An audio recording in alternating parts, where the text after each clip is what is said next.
Neubronner. I'm a leadership and peak performance coach. And today I will share with you a very strong and powerful technique to overcome the resistance towards the goals that you set or the change you say you want in your life. Now, many leaders and business owners ask me the same question. Marion, how come my staff are underperforming? When we set a goal, they say they want to do the goal, but they do not do it. Somehow it doesn't match up. They also ask the same question about themselves. Marion, I set this goal and I know I want it, yet I'm not acting all out on it. Why? That is why a coach is so powerful. A coach helps you to see the blind spots and to see the areas where there is a disconnect, where there is some sort of conflict in your life that doesn't allow you to act on the dreams and goals you say you want so much. So, firstly, I'm going to share with you a model. It's called the Peak Performance Model. It's created from psychology and understanding of subconscious belief systems, right? So, the model is like this. First, you can see, like an iceberg, much of the iceberg is underwater. So that's your unconscious and subconscious. Above the water, you can see the tip.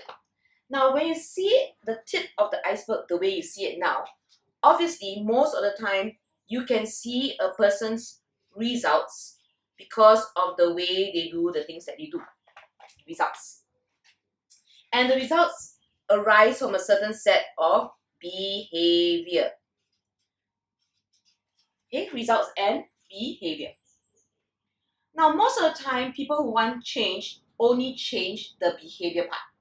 They're trying to change eat less, exercise more behavior so that they get the results of becoming thinner, becoming prettier, to be more, make more money. They only change here. Now, that is just too logical.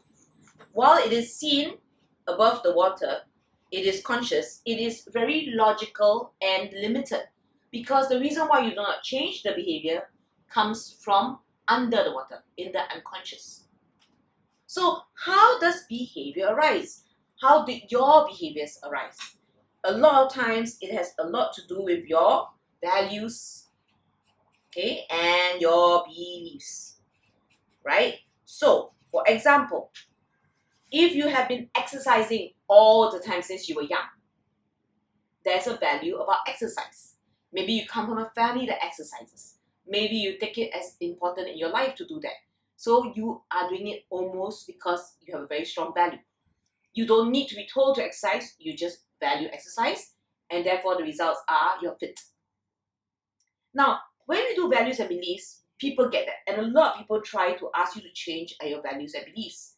That's why in corporate culture, we always do all this culture onboarding, culture dissemination to the company.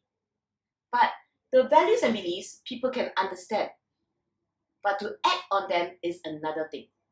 And why do they not act on the values and beliefs of your country, your culture, or your organization, or your family? Because underneath the values and beliefs, there is a very powerful idea that people do not understand so often. And I'm writing it here for you to understand. It's called your social selves. Your social selves are the different parts of you that you have that are created from your life and your history and your experience. So for example, let's say you ask someone to make a lot of money and work very hard for a company. So you say you want them to have values and beliefs of working hard for the company, so they work hard and the results are more money and profits for the company.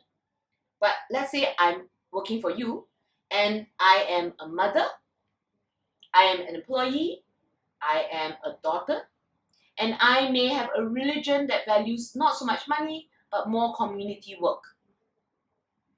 With these multiple selves that I have here, so I'm going to draw them out like multiple cells, circles.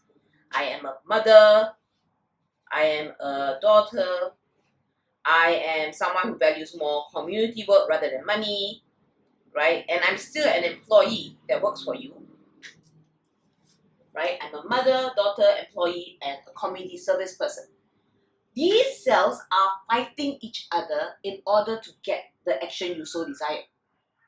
If I was just an employee and I didn't have any other competing values or social beliefs, I would be able to do what you want. Make a lot of money by working very hard because of the company giving you the behavior you want, like extra hours and the results you want, which is more money.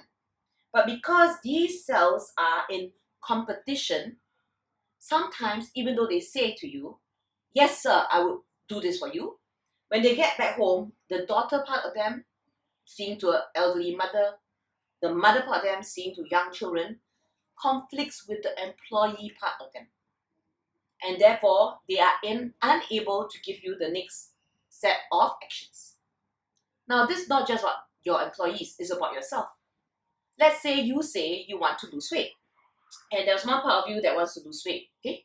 There's another part of you that is shy to be seen in public in a bikini or in a nice outfit. You're not comfortable with being seen. In fact, you're very modest. Maybe it comes from your religion. So one part of you wants to lose weight. The other part of you says, oh, but if I lose weight, people will look at me differently. And I'm not comfortable with that. So what you're saying is you want a goal, but your social self and your values will not bring the behavior that results in the goal. I've had too many parents, women especially, tell me that they cannot exercise because they're taking care of their children and they have no time to exercise.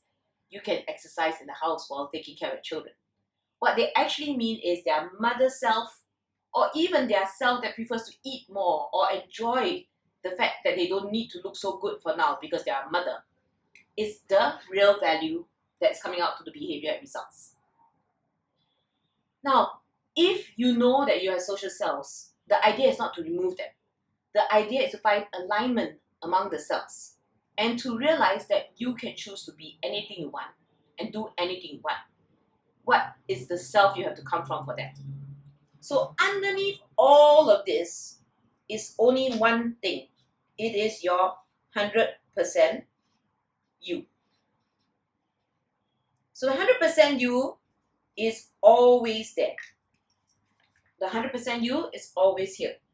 It is the base, and you are always 100%. You can be and do anything you want. Your staff can be and do anything they want. Your child can be and do anything they want. This 100% you is full potential. If this full potential was followed up all the way to the top, can you imagine how much more results you get in the world? How much more consistent you will be to show your brilliance? But no, what we do is we get caught up in the social selves and then we get conflicted. For example, when I used to work in a high school, a lot of the students were very bright, but when they come to school to study, sometimes they pretend not to study in school. In order to look cool, they act cool and don't study, or they act like they don't care in school, but they're actually very bright and very capable. So what you get actually is a value and belief that to be cool in school means I should not look like I'm studying. And then the behavior is they don't study or they don't do their work. And therefore the results are they are not as bright or don't show as much good results in their exams because the behavior is study less because I want to look cool and my cool self and my academic self are in conflict. How would I reconcile that for someone? I will help them remember in their 100% self that it's a choice. Many of us get overwhelmed by one identity and we don't make a choice. If you want to make more money, you have to do the behaviors that make you more money. Therefore, you have to choose the self that will make you the money you want. A lot of entrepreneurs like myself are not comfortable branding themselves or their company. They like doing the work, but they don't want to draw attention themselves on newspapers or radio. That is all good. But like I said, if you want more results, more clients and customers, you need to do more marketing. If you want more marketing, you need to be able to be comfortable being seen in the world. And that's only when you're comfortable at your root self to do that action of being seen, to go and stand in public and present yourself. But your social self here may be conflicted. So today's lesson, is there anywhere in your life that you are having a conflict of yourself? What can you do differently is to sit mindfully and notice that conflict and make sure that you choose again from the 100% self where you want to be in the world. and therefore you have that alignment. Peak performers know this. They have to change some of their belief systems to get the results they want in the world, and my job as a coach is just to remind them. Look for me on marionneubronner.com and for other videos on coaching from this You Can Coach Yourself series.